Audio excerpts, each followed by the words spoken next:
Hi, this is William Ramsey. I'm titling this video Debunking the Failed Debunkers, the reality of water deaths of college-age men in the US, UK, and the world. The purpose of this video is to address articles and papers that have been published recently addressing what's known as the Smileyface killers. A number of articles have been published addressing the new series by Oxygen titled The Smileyface Killers, featuring the original investigators of this theory, Gilbertson, Gannon, Duarte, and a new detective by the name of Donovan. For example, the title of this article is The Smileyface Killers Theory Has Already Been Debunked by the Authorities, but an Oxygen series is still investigating. Here's another title, Daily Beast Peddles Blank, Debunked Theory About a Serial Killer Gang Thriving on the Dark Web, which is somewhat amusing because it's titled under journalism, which is probably more accurate than actual real journalism. On April 29th, 2008, the FBI released this statement in Washington, D.C. There's a host of inaccuracies within this paragraph, but I'll read it in whole just for a basic reference. Over the past several years, law enforcement and the FBI have received information about young college-age men who were found deceased in rivers in the Midwest. The FBI has reviewed the information about the victims provided by two retired police detectives who have dubbed these incidents the Smileyface murders and interviewed an individual who provided information to the detectives. To date, we have not developed any evidence to support links between these tragic deaths or any evidence substantiating the theory that these deaths are the work of a serial killer or killers. The vast majority of these instances appear to be alcohol-related drownings. The FBI will continue to work with the local police in the affected areas to provide support as requested, said Supervisory Special Agent Richard J. Kolko. There's another recent article on the Colibri Forensics webpage titled Debunking the Smileyface Murders Hypothesis. It's a fairly recent article. It's very lengthy, and it also shares with all of these other more recent articles the reference point of Gannon, Duarte, Gilbertson as the primary factual resource for their analysis. So they all share this same analytical mistake, and I think it's also just based in time. They're just looking at information that existed from 2010 and before that time. So it's not a very well written article, but I'm using this as a reference point, and I will analyze the article in detail later on in this video. The main article that I'll be referencing was written for the Center for Homicide Research, titled Drowning: The Smileyface Murder Theory, and it was written by 10 authors whose names I'm not going to read out, but you can reference this online by typing in the title. So I'm going to go through this in pretty much a sentence-by-sentence analysis and point out all of the mistakes, analytical shortcomings, and the false assumptions that permeate this entire 12-page article. This paper has been sent to me casually as a surefire way to disprove what's known as the smiley face phenomenon. So this video is intended as my video rebuttal to the constant sending of this lame article to me, which was written in 2010, so it's definitely dated. So really the first sentence lays out a whole series of inaccuracies that permeates the entirety of this paper. First of all, they state it as a theory that these young men are being found, or that it's a theory they're being found in water, when in fact it's factually happening. It is a phenomenon that's happening. If you study it, it's happening all around the US and the UK, so there's nothing theoretical about that. It's also, they assume that they're drowning deaths. That's a false assumption. They're assumed to be drowned, but they haven't proven all to be drowned. They're found in water. A number of young men in the Midwest and Northeastern United States, that's false as well. It's happening all over the country of the United States. It's happening in the UK. It's happening in Europe, possibly all other parts of the world that aren't reported because of language barriers and language differences. And the fact that they state it's a serial homicide offender, singular, is also another false assumption. So they start out really in a very poor manner with this paper. The second sentence reads, in 1999, journalists first reported that college-age students were drowning in rivers after an evening of heavy drinking. So that too is farcical. It's not really correct. They're not necessarily drowning, and they're not necessarily heavy drinking. I've studied multiple cases that involved men who were sober, or very sober, as a matter of fact. These deaths were said to form a pattern, which it does form a pattern. Soon proposed that as a work of a serial killer or team of killers who were deliberately targeting young men for murder. Correct. Smileyface graffiti was sometimes, though not always, discovered near these death scenes. This is true, so not every scene. This serial murder explanation is now called the Smileyface murder theory. Okay, still they're basing it and saying it's a theory.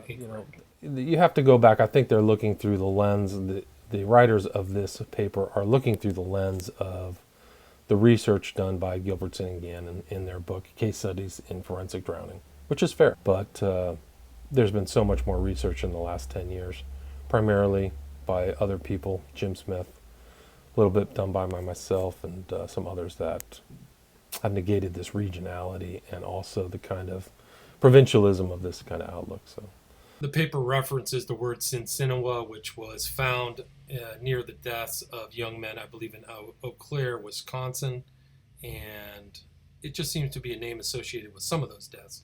Gilbertson and Gannon have said they found other symbology in addition to the Smileyface killers near these deaths, but they haven't revealed these 12 other symbols that they have found. So, they won't even name their names, which is kind of ridiculous. They're referencing criminal justice. Why don't you just name his name? Gilbertson, retired New York City homicide detectives, Duarte and Gannon. To date, only 2 of these deaths have been ruled out. Well, that's not true. So they're just the recent investigation into Dakota James, which pretty much showed that he had a ligature around his neck, and that the medical examiner bungled it. So. The writers of the article do reference this guy Jesperson, who was known as the happy-faced killer, who sent letters with a smiley face on it, but his victims were women. It is interesting that the authors do include the series The Watchmen comic book that used the smiley face dripping with blood, which I reference in my film. So here's another fallacy. Researchers at the Center for Homicide Research identified an internet database of 40 water. Well, the lists that are going on, the public really doesn't know that. There's probably 5 to 10 independent researchers into these deaths that communicate with each other through the internet that are not seen by the public. And this list of deaths is over 200, nearing 300. So, people want to limit this to 40. It's 40 people. This event, these types of deaths happening to is a mistake. Several problems exist with the theory of a smiley face killer. Sure. Okay, what are they? Smiley face really must be proven. Well, okay, not everyone's found with smiley face. That's fine. It doesn't bother me at all. It doesn't negate this phenomenon that's happening. Graffiti is omnipresent, true. What's the occult meaning of the smiley face? Oh, it's nowhere in this paper. So that's a mistake. I did about 30 minutes of the occult references of the smiley face through common culture or global culture, now through movies, music, etc. None of the smiley faces exactly match. Okay, that's fine. Sinawa is a red herring. Yeah, that was just a name that was found up in, I believe, one of the Wisconsin cases. No criteria has been established specifying the necessary distance that a smiley face must occur in proximity to a deceased body in order to be counted. That's fine. The smiley face is associated with some of the cases, but not all of them. But all of these cases share the same MO, the same similarities. Young man disappears, missing longer than he should, not found in places searched, then found dead in water. There's no evidence of victim trauma as a blatant lie. This is actually poor investigative, factual work on the part of people who made this. They're of Christopher Jenkins, Patrick McNeil, Dakota James. I mean, the list is off the charts. Naz Rahimi. There's just so many that I've listed. I mean, that this is stating this, is a joke, and these people probably are going to want to take their names off of this absurd paper. It's shameful. Homicidal drowning extremely rare. Well, I agree with that. Who says they're drowning? That's another false assumption again. We're back at false assumptions.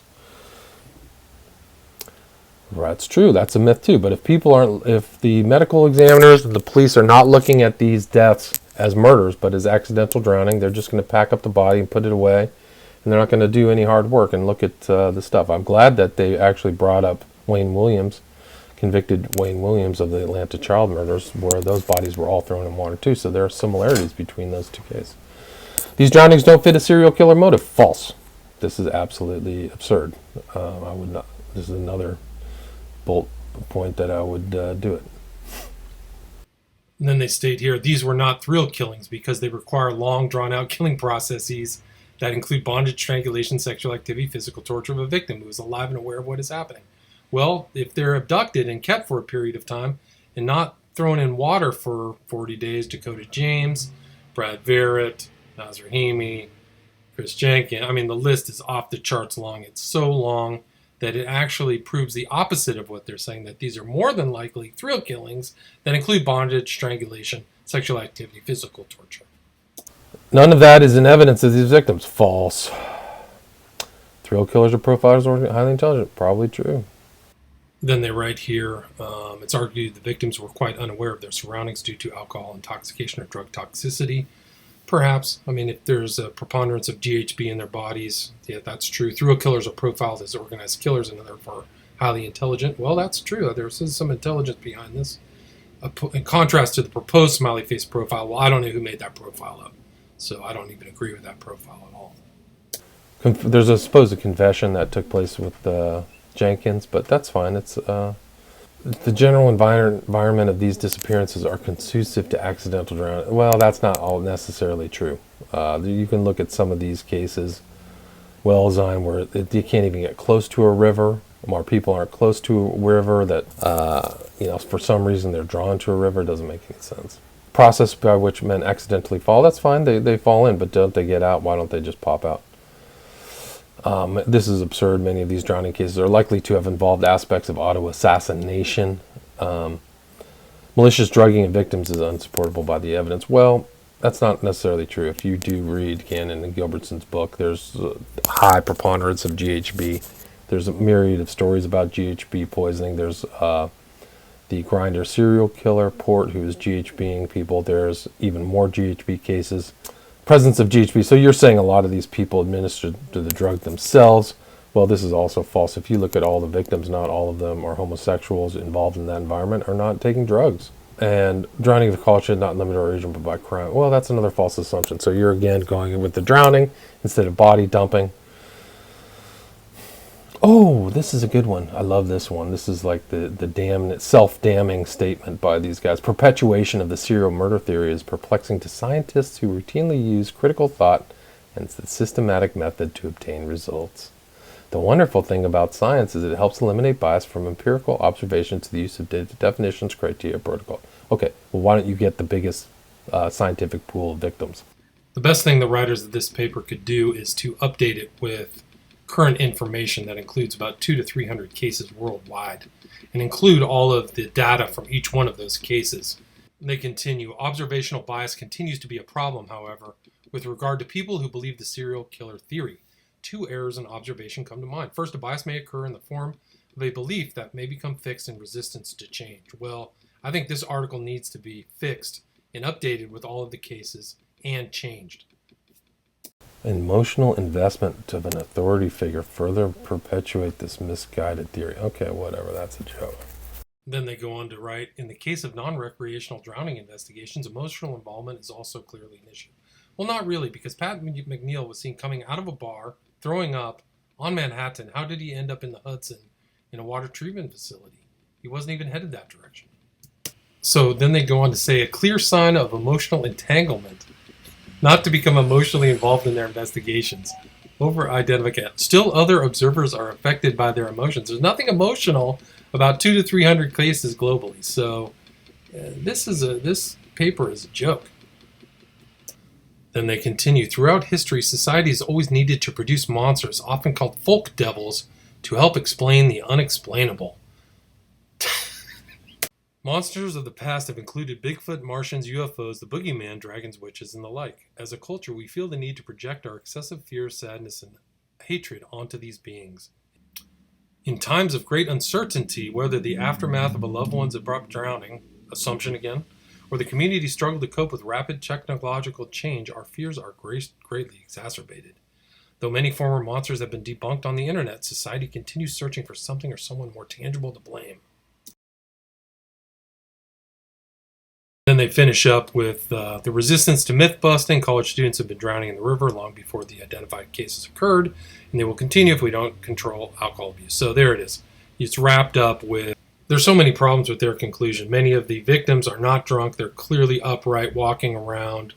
So many have been drugged with GHB. Some have been kicked out of bars. Some are on this male dating app Grindr, and they should have been found in certain parts of these waters much earlier than they were found. So, for example, Dakota James is missing 40 days. Joey LaButte's missing 19 days, found in a waterway that was already searched, much like Shane Montgomery in Pennsylvania. So there's just a myriad of cases that do not fit into the conclusions of these people for the Center for Homicide Research and their attempt to debunk the phenomenon of young men disappearing for a long period of time, then being found in water that had already been previously searched. This Colibri article, Debunking the Smileyface Murders Hypothesis, follows the same kind of reasoning as the Center for Homicide Research article. They follow the kind of narrowed tunnel vision of looking at the Gannon, Gilbertson, Duarte cases and then make their analysis based on that limited view of information that they had. And even Gannon and Gilbertson say there's about 300 cases. So there's just a lot of information that's not public, and that's one of the problems with the analysis of all these articles is they really don't know kind of the underground research that is being done. And you can't really blame them for that, but it is a mistake in why these articles are actually inaccurate and farcical. But they come to a conclusion at the end of the Colibri article that apes the earlier article that this is kind of monster creation and that there isn't a killer, when we have seen recently this rise of the gay serial killer, whether it's MacArthur in Toronto, Stephen Port, and where they're killing and putting their bodies. So there's no real addressing of the potential of a serial killer disposing of a body in water. I do find it odd that the Center for Homicide Research paper mentions the Wayne Williams Atlanta child murders, which were all the victims were dumped in water, but they don't apply that to these cases and suppose or conclude that these bodies are dumped in water much like that by some type of serial killer. So it seems to have been an oversight by the authors of this article. And I'd be willing to debate any of these people at any time. I can't find anybody to debate with me the Smileyface killer's theory. It's really not a theory, it's a phenomenon. But there is a phenomenon happening that's even outside of this, the inclusion of the Smileyface symbol. So it's a much broader, wider phenomenon. I've had over 20 hours of discussions on this subject, what's known as the Smileyface killers. So if you'd like more information or want to look at specific cases, please go to my YouTube channel, William Ramsey Investigates, and you can look at the specific investigations I've done into cases, many of which were not covered by the investigation of Gannon and Gilbertson. So I suggest you go and check that out and see what you think. Also, in October of 2017, I published a 3.5-hour documentary on the subject of what's known as the Smileyface Killers, titled The Smileyface Killers, Who is Abducting, Torturing, and Murdering College-Age Men in the US and UK. It is available now. You can go to Vimeo. I will put the link in the show notes. I've had excellent reviews. You can read the reviews on my Vimeo page, and I priced it reasonably at about $5. So I would encourage you to watch this if you want a much broader, deeper understanding of this phenomenon than what's offered by these papers from the Center for Homicide Research or the Colibri Forensics page. Thank you for listening.